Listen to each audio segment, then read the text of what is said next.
The morning sun painted the desert hills in shades of gold as Ayanna stood before the cracked mirror in her family's adobe home. Her wedding dress, passed down from her grandmother, hung loose on her small frame. The white cotton fabric had yellowed with age, but her mother had spent weeks carefully mending every tear and adding delicate beadwork in traditional Apache patterns. "You look beautiful, my daughter," her mother whispered, placing a crown of desert wildflowers in Ayanna's long black hair, but worry lines creased her weathered face. The marriage to Thomas Whitmore had been arranged to help their struggling tribe. His family owned land and cattle, promising prosperity for everyone. Ayanna's hands trembled as she touched the silver necklace her grandmother had given her. She barely knew Thomas, having met him only 3 times during the courtship negotiations. He was a quiet man with cold blue eyes who spoke more to her father about business than to her about anything at all. The church bells rang across the valley, calling the community to witness the union. Ayanna's younger sister Maria helped gather the dress train as they walked through the dusty streets. Apache families mixed with white settlers, all dressed in their finest clothes. Children ran between the adults, their laughter echoing off the canyon walls. Inside the small wooden church, the pews filled quickly. Ayanna's heart pounded as she saw Thomas waiting at the altar in his best suit. His family sat in the front row looking proper and stern. The Apache families filled the back, some whispering prayers in their native tongue. Father Miguel smiled warmly as Ayanna approached. He had baptized her as a child and watched her grow into a strong young woman. The ceremony began with traditional vows, translated carefully between English and Apache. Ayanna repeated her promises, though her voice barely rose above a whisper. Just as Father Miguel asked for the rings, Thomas stepped back. His face had turned pale and his hands shook noticeably. The church fell silent except for the desert wind whistling through the wooden walls. "I cannot do this," Thomas announced suddenly, his voice carrying across the hushed congregation. "I'm sorry, but I've changed my mind. This marriage, it's not right for me." Gasps filled the air. Ayanna felt the blood drain from her face as Thomas turned and walked quickly toward the church doors.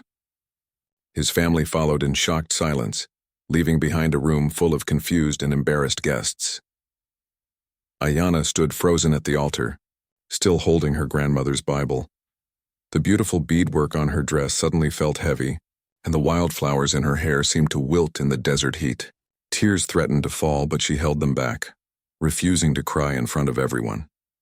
Her father's face darkened with anger and shame. The Apache families began murmuring among themselves while the white settlers whispered and pointed.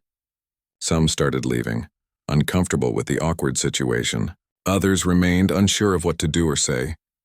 Father Miguel placed a gentle hand on Ayanna's shoulder. "Child, perhaps we should," he began, but she shook her head firmly. "No," she said quietly but clearly. "I will not run away like a frightened rabbit."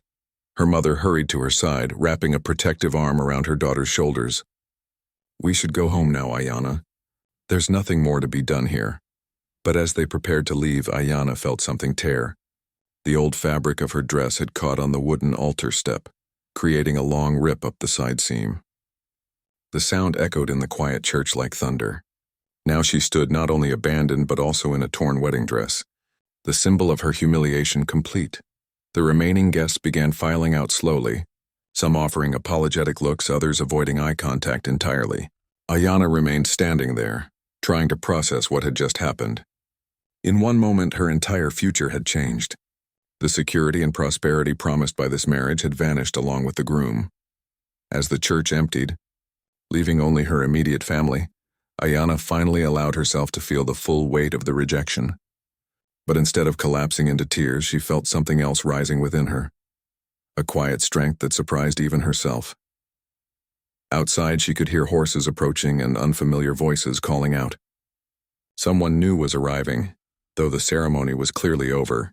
Ayanna straightened her shoulders and lifted her chin. Whatever happened next, she would face it with dignity, just as her Apache grandmother had taught her. The church doors creaked open as heavy boots echoed across the wooden floor. Ayanna turned to see a tall stranger removing his worn cowboy hat. His clothes were dusty from travel, and his dark hair was tousled by the desert wind. Unlike the other men in town, he moved with quiet confidence, his green eyes taking in the scene with understanding rather than judgment. "Excuse me, ma'am," he said softly. his voice carrying a slight southern drawl. "I was looking for the Whitmore wedding. Seems I might be late." Father Miguel stepped forward nervously. "I am afraid the ceremony has been postponed indefinitely, young man. Perhaps you should speak with the Whitmore family." The cowboy's eyes moved from the priest to Ayanna, still standing in her torn dress at the altar. He studied her face with surprising gentleness, seeing both her strength and her pain. "I'm Jake Sullivan," he introduced himself with a respectful nod. "I rode in from Colorado to deliver a message to Thomas Whitmore from his cousin." Ayanna's father approached cautiously. "Thomas has gone. He left his bride at the altar and departed with his family. There is no wedding today." Jake's jaw tightened as he looked back at Ayanna. "A man who abandons a woman on her wedding day has no honor," he said firmly. "Especially not a woman as brave as this one appears to be." "You don't understand," Ayanna's mother interjected, wringing her hands. "This marriage was important for our people. Now there will be hardship and my daughter's reputation." "Her reputation," Jake interrupted gently but firmly. "Any fool can see that this lady has more dignity in her little finger than Thomas Whitmore has in his entire body. The shame belongs to him, not to her." Ayanna found her voice at last. "You're kind to say so, Mr. Sullivan, but kindness doesn't change reality. I've been left here looking like a fool in a torn dress, and my family's future depended on this alliance." Jake studied her for a long moment, then turned his hat slowly in his hands. "Miss Ayanna," she replied simply. "Ayanna Yazzie." "Miss Yazzie, I may be speaking out of turn, but I believe Thomas Whitmore just made the biggest mistake of his miserable life. Any man worth his salt would be honored to call you his wife." The remaining wedding guests had gathered near the doorway, curious about this unexpected visitor. Ayanna felt heat rise in her cheeks, both from embarrassment and from something else she couldn't quite name. This stranger's words carried more warmth and respect than Thomas had shown her in all their meetings combined. "The message I came to deliver," Jake continued, reaching into his jacket, "was from Thomas's cousin in Denver. Seems the family's been expecting Thomas to join them in a business venture up north. Maybe this was planned all along." Ayanna's father's face darkened further. "Planned? You mean he never intended to honor the marriage agreement?" Jake nodded grimly. "The letter mentions Thomas being free to pursue opportunities by the end of this month. Sounds like he was looking for an excuse to back out." The revelation hit Ayanna like a physical blow. Not only had she been abandoned, but she had been deceived from the beginning. The marriage negotiations, the gifts exchanged between families, the promises of mutual prosperity, all of it had been built on lies. Her younger sister Maria moved to her side protectively. "Ayanna, we should go home now. People are staring, and your dress—" Jake noticed the tear in the wedding gown and the way Ayanna tried to hold the fabric together. Without hesitation, he removed his long brown coat and approached her respectfully. "May I, Miss Yazzie? It's not proper for a lady to walk through town with her dress torn." Ayanna hesitated, then nodded gratefully. As Jake carefully draped the coat around her shoulders, she caught the scent of leather and sage, mixed with the honest smell of hard work. The coat was warm and far too big for her, but it covered the damage to her dress completely. "Thank you," she whispered, pulling the coat closer. "Miss Yazzie," Jake said, stepping back to give her space.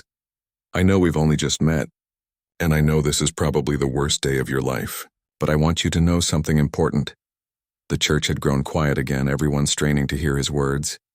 "You deserve better than Thomas Whitmore. You deserve someone who sees your worth, who honors your heritage, and who would never dream of walking away from you. Today feels like an ending, but maybe it's really a beginning."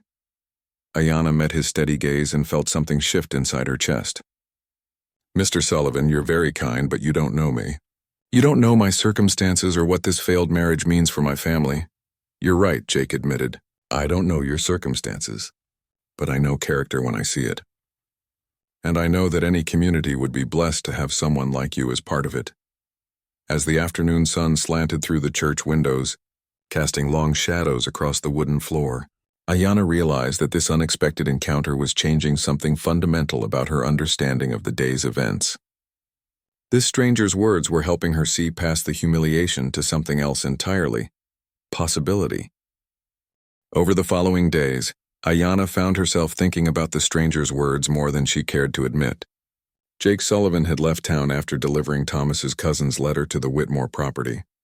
but his presence had lingered in ways she hadn't expected. His coat still hung in her family's home, a reminder of unexpected kindness from someone who owed her nothing. The aftermath of the failed wedding brought challenges Ayanna had anticipated and some she hadn't. Her father spent long hours in tense conversations with tribal elders, trying to salvage relationships that had been damaged by the Whitmore family's deception. The promised cattle and land rights that would have benefited their community were lost, leaving several families facing a difficult winter. The white families in town look at us differently now, Maria observed one evening as they prepared dinner together. Some seem sympathetic, but others act like we somehow caused Thomas to run away. Ayanna stirred the stew pot thoughtfully. Let them think what they want. We know the truth, and that's what matters. But privately, she struggled with doubts and questions that kept her awake at night. Had she done something wrong during their brief courtship? Had Thomas seen some flaw in her that made marriage impossible? The rational part of her mind knew better, but rejection had a way of planting seeds of self-doubt. Her mother found her sitting by the window one morning, watching the sunrise paint the desert mountains purple and gold. "You've been quiet lately, daughter. More quiet than usual." "I keep wondering what would have happened if I had been different," Ayanna admitted. "Prettier maybe, or more like the white women Thomas was used to." Her mother sat beside her with a sharp intake of breath. "Ayanna Yazi, you listen to me carefully. You are the granddaughter of warriors and healers. Your great-grandmother survived the long walk and rebuilt her life from nothing. Your beauty comes from strength and wisdom, not from pale skin or yellow hair. Any man who cannot see this is not worthy of you. But what if no one ever sees it?" Ayanna asked quietly. "What if I end up alone because I'm caught between two worlds belonging fully to neither?" Before her mother could respond, they heard horses approaching their home. Through the window, Ayanna saw Jake Sullivan dismounting from a sturdy brown mare, his hat in his hands once again. Her heart gave an unexpected flutter as she watched him secure his horse and walk toward their door. Her father emerged from the house to greet him. "Mr. Sullivan, we didn't expect to see you again." "Mr. Yazi, I hope you don't mind the intrusion. I was wondering if I might speak with your daughter briefly. I have something that belongs to her." Ayanna quickly smoothed her hair and checked her appearance before stepping outside. Jake's presence seemed to fill the small yard, making everything feel different somehow. He held his brown coat folded carefully in his arms. "Miss Yazi," he said with that same respectful nod, "I came to return your coat and to ask you something, if you'll permit me." "It's your coat, Mr. Sullivan," she reminded him, though she was reluctant to give up the garment that had provided such comfort. "Well, that's partially what I wanted to discuss," Jake said, his green eyes serious. "I've been thinking about what happened at the church, and I can't stop feeling angry about how you were treated. A woman like you deserves better." Ayanna felt warmth creep up her neck. "Mr. Sullivan, you're very kind, but please let me finish," he interrupted gently. "I've spent the last few days in the area talking to people, learning about the situation. I know the failed marriage has caused problems for your community. I know you're facing hardships because of Thomas Whitmore's cowardice." Her father stepped closer, his expression guarded. "What exactly are you proposing, Mr. Sullivan?" Jake took a deep breath before continuing. "I own a ranch in Colorado. It's not huge, but it's profitable and growing. I have good relationships with my neighbors, both white and native families. I came here to deliver a message, but maybe I was really meant to find something else entirely." Ayanna's heart began beating faster as she realized where his words might be leading. "Miss Yazi, I know this might sound crazy, and I know we barely know each other, but I was wondering if you might consider letting me court you properly, and if things went well between us, if you might consider coming to Colorado as my wife." The proposal hung in the desert air like morning mist. Ayanna stared at him, trying to process what she'd just heard. This man, this stranger who had shown her more respect in one day than Thomas had in months, was offering her a completely different future. "You don't know me," she said finally, echoing her words from the church. "You don't know if I can cook or keep house or if I'd fit into your world." Jake smiled for the first time since she'd met him, transforming his serious face into something warm and approachable. "Miss Yazi, I watched you stand in that church with dignity when another man would have crumbled. I saw you comfort your family when you were the one who needed comforting. I know enough. And what about my heritage?" she asked quietly. "I'm Apache. I'll always be Apache. Some people in Colorado might not accept that." Then those people don't matter, Jake replied firmly. Anyone who can't see your worth doesn't deserve to know you. As for your heritage, I'd be honored to learn more about it. My ranch has native workers who've become my friends and advisors. Diversity makes a community stronger, not weaker. Ayana looked at her parents, seeing hope beginning to kindle in their eyes. This wasn't just about her anymore. It was about the possibility of building bridges between communities, of creating something good from the wreckage of Thomas's betrayal. The courtship that followed was unlike anything Ayana had experienced with Thomas. Where her previous arrangement had been formal and distant, Jake's approach was both respectful and genuinely interested in getting to know her as a person. He extended his stay in the area by 2 weeks, finding work helping local ranchers with their cattle, while spending his free time with Ayana and her family.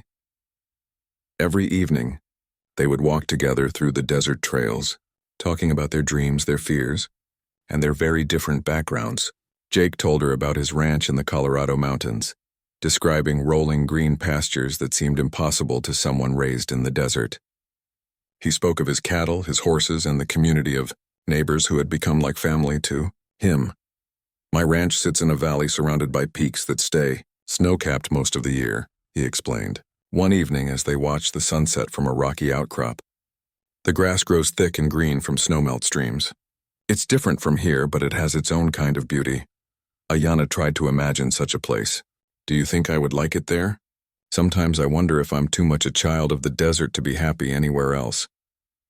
Jake was quiet for a moment, studying her profile against the orange sky. I think you could bloom anywhere, Ayana. But I also think it's important that you never lose connection to this place and your people. Colorado would gain something precious if you came, but this land would lose something irreplaceable. His understanding of her dilemma touched something deep in her heart. Unlike Thomas, who had wanted her to fit into his predetermined plans, Jake seemed to see her as a complete person with her own needs and connections. As the days passed, Jake also spent time learning from Ayana's family and community. He helped her father repair fencing, listened to her mother's stories about traditional Apache foods, and played games with the younger children who initially viewed him with suspicious curiosity. Gradually, his genuine interest and respectful manner won over even the most skeptical tribal members. He's not like the other white men who've come through here, Ayana's grandmother observed one afternoon as they watched Jake help organize a community barn raising. He listens more than he speaks, and he doesn't assume he knows better than everyone else. Ayana nodded, feeling her certainty about Jake growing stronger each day. He asks questions about our ways not to judge them, but to understand them. When I told him about our creation stories, he didn't act like they were foolish superstitions. And what did he say about them? Her grandmother asked with interest. He said every culture has wisdom to offer, and that he'd feel honored to learn from our traditions while sharing his own. Ayana smiled at the memory. Then he told me some Irish folk tales his grandmother used to tell him, and they weren't so different from our stories about why the world is the way it is. The evening before Jake planned to return to Colorado, he asked to speak with Ayana's parents formally. They gathered in the family's main room, the atmosphere both nervous and hopeful. Jake had requested that Ayana be present as well, which was unusual but showed his respect for her voice in the decision. Mr. and Mrs. Yazzie, Jake began, turning his hat nervously in his hands. I've come to ask for your daughter's hand in marriage, but I want to do this properly, in a way that honors both of our traditions. Ayana's father leaned forward attentively. What are you proposing, Jake? I'm proposing a marriage that bridges our worlds instead of forcing Ayana to abandon hers, Jake explained carefully. I want her to come to Colorado as my wife, but I also want to ensure she can return here regularly, to visit family and maintain her connections. I'm willing to contribute to this community's welfare as well, establishing trade relationships that could benefit everyone. Her mother spoke up thoughtfully. And what about children if God blesses you with them? How would they be raised? Jake glanced at Ayana before answering. We would raise them to be proud of both heritages. They would know their Apache ancestors' stories and their Irish ones too. They would learn to live respectfully in both worlds. The reservation system makes things complicated, her father observed. There are laws about tribal members and land rights. I've been researching that, Jake replied. There are ways to maintain Ayana's tribal status even if she lives primarily in Colorado. and I'm prepared to work within whatever legal framework is necessary to make this work." Throughout the conversation, Ayanna marveled at how thoroughly Jake had thought through the practicalities of their potential union.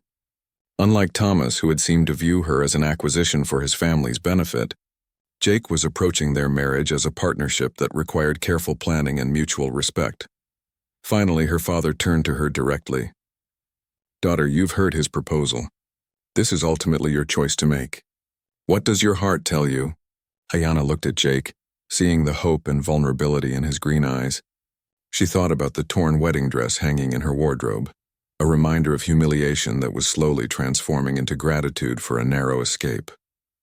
She thought about the strength she'd discovered in herself during those awful moments at the altar, and how Jake had recognized and honored that strength from the very beginning. "My heart tells me that sometimes what looks like an ending is really a beginning," she said quietly. "Mr. Sullivan, Jake, I would be honored to be your wife." The smile that spread across Jake's face was like sunrise after a long night. He reached for her hands with reverent care, as if she were something precious and fragile. "Ayanna, you've just made me the luckiest man alive." The journey to Colorado took place 2 months later, after a wedding ceremony that beautifully blended Apache and Christian traditions. Unlike her first wedding attempt, this celebration was filled with genuine joy and community support. Jake had returned to Colorado briefly to arrange his affairs, then came back with a small group of friends to help escort Ayanna safely to her new home. Father Miguel performed the Christian ceremony in the same church where Ayanna had been abandoned, transforming a place of humiliation into one of triumph. But the celebration also included traditional Apache elements, sacred songs, blessing rituals, and gifts that honored both families' heritage. Jake participated respectfully in every tradition, earning even more approval from the tribal elders. "This is how it should be," Ayanna's grandmother had whispered during the ceremony, tears streaming down her weathered cheeks. Two people coming, together with honor and respect, bringing their families together instead of tearing them apart. Now, as their wagon train wound through mountain passes Ayanna had never imagined, she felt a mixture of excitement and apprehension. The landscape gradually changed from desert scrub to pine forests, from red rock formations to snow-capped peaks. The air grew thinner and cooler, requiring her to bundle in the warm clothes Jake had thoughtfully provided. "Look there," Jake pointed ahead as they rounded a bend in the mountain trail. "That's home." Ayanna's breath caught in her throat as she saw the valley spread out below them. Green pastures stretched between rolling hills, dotted with cattle and horses. A clear stream meandered through the center, reflecting the afternoon sky like a silver ribbon. The ranch house sat on a small rise, built from logs and stone, with smoke rising welcomingly from its chimney. "It's beautiful," she breathed, meaning it completely. The landscape was foreign to her desert-trained eyes, but she could see the peace and prosperity it offered. As their wagons descended into the valley, people emerged from various buildings to greet them. Ayanna was surprised to see the diverse group that made up Jake's ranch community. There were white families, but also Mexican workers, 2 Native American families from different tribes, and even a Chinese man who apparently managed the ranch's accounts. Jake wasn't exaggerating when he said diversity made a community stronger, she murmured to herself. A plump woman with graying hair hurried forward as they stopped in front of the main house. "This must be the bride we've heard so much about," she announced warmly. "I'm Mary O'Brien, Jake's nearest neighbor and self-appointed welcome committee." Mary enveloped Ayanna in a motherly hug before she could protest. "We've been so excited to meet you, dear. Jake hasn't stopped talking about you since he returned from Arizona." Over the following weeks, Ayanna discovered that adjusting to mountain life presented both expected and unexpected challenges. The altitude made her dizzy at first, and she missed the wide-open sky of the desert. The house felt enormous compared to her family's adobe home, and she sometimes felt lost in its spacious rooms. But there were wonderful discoveries, too. The stream that ran near the house provided fresh trout for dinner and a soothing sound that helped her sleep. The garden behind the house, tended by Jake's housekeeper Maria Santos, yielded vegetables Ayanna had never seen before. Most surprisingly, the mountain sunsets were every bit as spectacular as desert ones, just painted in different colors across a different canvas. Jake proved to be an attentive husband, giving Ayanna space to adjust while making sure she never felt alone or unwelcome. He introduced her gradually to the ranch operations, discovering that her keen eye for detail and natural way with animals made her an asset in unexpected ways. "The horses trust her immediately," observed Tom Walking Bear, one of Jake's native employees, as they watched Ayanna gentle a skittish mare. "She has the gift." "She has many gifts," Jake replied proudly. "I'm still discovering them myself." The hardest adjustment came in dealing with the few community members who weren't as welcoming as Mary O'Brien. Some of the white families in the nearest town viewed Ayanna with suspicion or condescension, making her feel like an exotic curiosity rather than a person. A few shopkeepers treated her with barely concealed hostility, and she overheard whispered comments about Jake's Indian wife that stung more than she admitted. One particularly difficult day, after a trip to town that included several uncomfortable encounters, Ayanna returned home feeling discouraged and questioning whether she truly belonged in Colorado. She found Jake in the barn, treating an injured calf with careful attention. He looked up as she entered, immediately reading her distress in her expression. "Rough day in town?" he asked gently, continuing to clean the calf's wound. Ayanna nodded, not trusting her voice. She felt tears threatening and hated herself for the weakness. Jake finished bandaging the calf and stood, wiping his hands clean before approaching his wife. "Want to talk about it?" "Sometimes I wonder if I made a mistake coming here," she admitted quietly. "Not marrying you, never that, but leaving my home for a place where some people will never accept me." Jake was quiet for a long moment, considering her words seriously rather than dismissing her concerns. "You didn't make a mistake, Ayanna, but you're right that not everyone here is ready to see past their prejudices. The question is, are we going to let ignorant people determine how we live our lives?" "What do you mean?" Jake smiled, the expression transforming his serious face. "I mean, we're going to show them what they're missing. We're going to build something so good, so strong, and so successful that even the narrow-minded folks will have to respect it. And if they never do, well, we'll have built it anyway." His confidence was infectious, reminding Ayanna of the strength she'd discovered in herself back at the church altar. She was not the same woman who had been abandoned in a torn wedding dress. She was someone who had chosen love over security, adventure over comfort, and partnership over settling for less than she deserved. 3 years later, Ayanna stood in the same mountain valley, but everything had changed. The ranch had grown significantly under her and Jake's joint management, expanding from cattle into horse breeding, and even establishing a small trading post that attracted travelers from across the territory. More importantly, their home had become a symbol of successful cross-cultural cooperation that drew visitors from far and wide. The changes were visible everywhere. The main house now featured both Irish quilts and Apache textiles, creating a unique blend that visitors found fascinating. The garden combined traditional mountain vegetables with desert plants that Ayanna had coaxed to grow in the different climate. Even the ranch's business practices reflected their partnership, incorporating sustainable methods that Jake had learned from native traditions, with efficient techniques from his European background. "Mrs. Sullivan," called Maria Santos from the kitchen doorway. "The delegation from Denver has arrived for the conference." Ayanna smiled at the title she'd grown to love. "Thank you, Maria. I'll be right there." The conference Maria referenced was something that still amazed Ayanna when she thought about it. Their success in creating a harmonious multicultural community had attracted the attention of territorial officials who were looking for models to help reduce conflicts between different groups. Politicians, tribal leaders, religious figures, and business people were gathering at their ranch to discuss how the Sullivan model might be applied elsewhere. As she walked toward the main house, Ayanna saw Jake directing the setup of chairs in their large front room. At 32, he had grown even more handsome in her eyes, his face showing the confidence of a man who had found his purpose in life.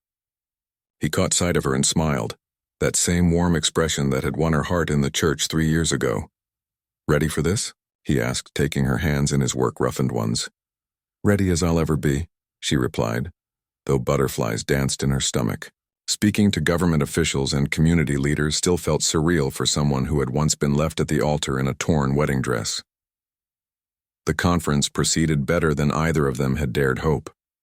Ayanna found herself sharing Apache perspectives on land stewardship and community cooperation, while Jake discussed the practical aspects of building inclusive economic partnerships.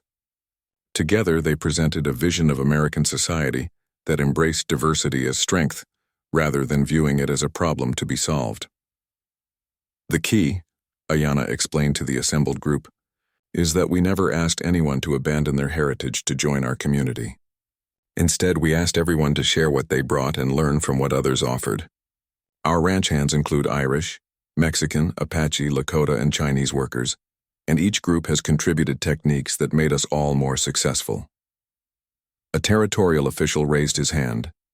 Mrs. Sullivan, that sounds ideal in theory, but how do you handle conflicts when different cultures clash over fundamental beliefs or practices? Jake fielded this question. Conflicts do arise, but we've learned to address them through open discussion rather than forced conformity. When our Irish workers wanted to celebrate St. Patrick's Day, and our native employees wanted to honor the spring equinox in the same week, we combined the celebrations. Everyone learned something new and both traditions were respected. After the conference ended successfully, with several communities requesting follow-up visits to help them implement similar programs, Ayanna and Jake found themselves alone on their front porch, watching the sunset paint the mountains in shades of purple and gold. Do you ever think about that day in the church? Jake asked quietly, his arm around her shoulders. Ayanna leaned against him, feeling completely content. I think about how terrified I was and how certain I was that my life was ruined. I never imagined that Thomas abandoning me was actually the best thing that could have happened. I think about how close I came to never meeting you, Jake admitted. If I had delivered that message a day later, or if I had decided to just leave it with someone else instead of going to the church. But you did come, Ayanna reminded him. You came, and you saw something worth saving in a woman standing in a torn wedding dress. You offered to take me home when I didn't even know where home was anymore. Jake turned to face her fully. You know what I realized that day? I wasn't just offering to take you to a new place. I was asking you to help me build a new kind of home entirely. And you did that, Ayanna. You took my house in the mountains and turned it into something neither of us could have created alone. As if summoned by their conversation, a letter arrived the next morning from Ayanna's family in Arizona. Her sister Maria had written with exciting news. She was engaged to a young Apache man from a neighboring community, and they were planning a traditional wedding ceremony. But more significantly, the tribal council had decided to adopt some of the cooperative farming techniques that Ayanna and Jake had developed, hoping to improve their own economic situation. They want us to come home for the wedding, Ayanna told Jake after reading the letter, and they want us to speak to the council about establishing trade relationships between our communities. Jake grinned broadly. Sounds like our work is expanding. How do you feel about that? Ayanna looked around the ranch that had become her home, then at the husband who had become her partner in every sense of the word. I feel like that woman standing at the altar 3 years ago had no idea how blessed she was about to become. 2 months later, they made the journey back to Arizona for Maria's wedding. Ayanna wore a beautiful dress that combined traditional Apache beadwork with Irish lace, a perfect symbol of the bridge she had become between two worlds. The reunion with her family was emotional and joyful. Her parents looked older but healthier, the stress lines around their eyes softened by the prosperity that had come from the trading relationships Jake had established. Her grandmother, now in her 80s, wept openly when she saw Ayanna step down from the wagon. "Look at you, granddaughter," the old woman whispered, touching Ayanna's face with gentle fingers. "You shine like the morning star. You found your path after all." Maria's wedding was everything Ayanna's first attempt should have been, filled with love, laughter, and genuine celebration. As Ayanna watched her sister exchange vows with a man who clearly adored her, she felt a deep satisfaction knowing that her own painful experience had somehow paved the way for Maria's happiness.